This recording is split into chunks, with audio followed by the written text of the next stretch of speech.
اچھا دجال نکلے گا، ایک روایت ملتی ہے حضرت تمیم داری کی، جی ہاں کہ کشتی کے تھپیڑے، صحیح مسلم کی ہے کہ 1 مہینے بعد انہیں ایک ساحل پہ ان کی کشتی ٹکرائی، اس کے بعد جساسہ والی حدیث، اور میں اندر جاؤ دجال جکڑا ہوا ہے۔ اچھا ایک بات بتائیں علی بھائی، آج کے دور میں 2023 میں موجود ہے، سیٹلائٹ کا دور ہے اور ترقیوں کا دور ہے، کون سا ایسا جزیرہ ہے جو کہ دنیا سے غائب ہے؟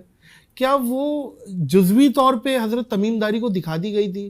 اللہ نے پردہ رکھا ہوا ہے کہ قرب قیامت وہ پردہ ہٹے گا، یا جیسے ساحل ندیم صاحب بولتے ہیں کوئی پورٹل کھلے گا اور وہ پورٹل کے تھرو ظاہر ہے بھائی یاجوج ماجوج کہاں ہے؟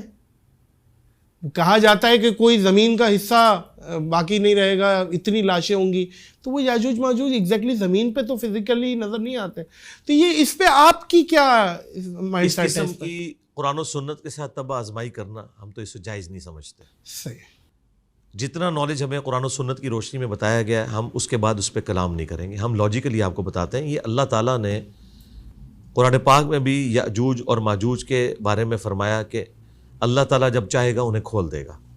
جب تک اللہ تعالیٰ نے نہیں کھولا ان کو، چاہے وہ اس پلانٹ ارتھ پہ بھی ایگزسٹ کرتے ہوں، پردے میں رہیں گے، کسی فزیکل انسٹرومنٹ کے ذریعے آپ اسے ڈیٹیکٹ نہیں کر سکتے۔ اچھا اس کے میں آپ کہیں گے اس کا ثبوت، میں آپ کو ثبوت دیتا ہوں، مجھے بتائیں۔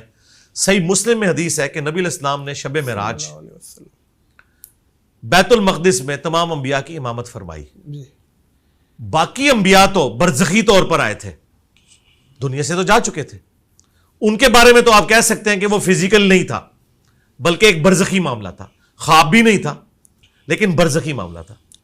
نبی علیہ السلام تو اس دنیا میں سے گئے تھے نا بیت المقدس میں،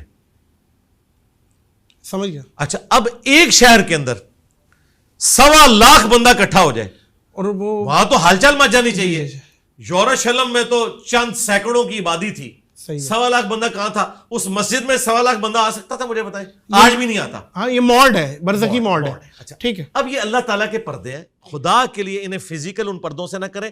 اگر وہ اس طرح کی چیزیں کسی کو دکھائی گئی ہیں نا، جس طرح کہ صحیح مسلم میں آتا ہے کہ ایک صحابی کہتے ہیں کہ میں سورۃ الکہف کی تلاوت کر رہا تھا تو ایک صاحبان بالکل میرے قریب آیا، میرا گھوڑا بھی بدک گیا۔ نبی علیہ السلام کو جب بتایا تو کہا کہ فرشتے تھے، ٹھیک ہے۔ اب اس وقت ان کو ایک دفعہ ایکسپیرینس ہوا، ورنہ ہر بندہ تو اس طرح فرشتے نہیں دیکھتا، ایسے تو نہیں ہو سکتا۔ اسی طریقے سے صحیح مسلم میں حدیث ہے، عمران بن حسین ایک صحابی تھے، وہ فرشتوں کا سلام سنا کرتے تھے، دیکھا انہوں نے بھی نہیں۔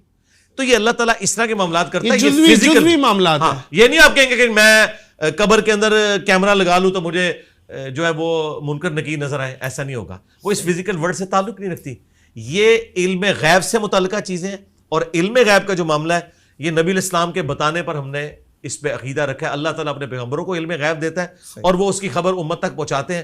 نبی علیہ السلام کو عذاب قبر دکھایا گیا، اور یہاں پہ میں ایڈ کر دوں ایک چیز، بخاری مسلم حدیث ہے، نبی علیہ السلام 2 قبر والوں کے پاس سے گزر رہے تھے، آپ رک گئے، آپ نے فرمایا ان دونوں کو عذاب ہو رہا ہے، ایک چگلی کھاتا تھا، ایک پیشاب کے چھینٹوں سے نہیں بچتا تھا، آپ نے ایک ٹہنی توڑی اس پہ لگائی اور فرمایا کہ جب تک ہری رہیں گی ان کے عذاب میں تخفیف ہوگی، نبی علیہ السلام کی دعا کی برکت سے۔ اب مجھے بتائیں، صحابہ میں سے تو کسی کو نہیں نظر آیا؟ جو صحابہ نبی علیہ السلام کی صحبت میں رہتے تھے انہیں وہ عذاب قبر نظر نہیں آیا۔ اس سے بڑھ کر مسلم میں حدیث ہے، میں نے ارادہ کیا کہ اللہ تعالیٰ تمہیں یہ عذاب قبر سنوا دے، دکھا نہیں، لیکن میں نے ارادہ ترک کر دیا ورنہ تم اپنے مردے دفنانا چھوڑ دو گے۔ یار اگر ابو بکر، عمر، عثمان و علی کو عذاب قبر حضور کے ساتھ رہتے ہوئے نظر نہ آئے، علم غیب کا تعلق صرف پیغمبر تک ہے۔ بے شک، بے شک۔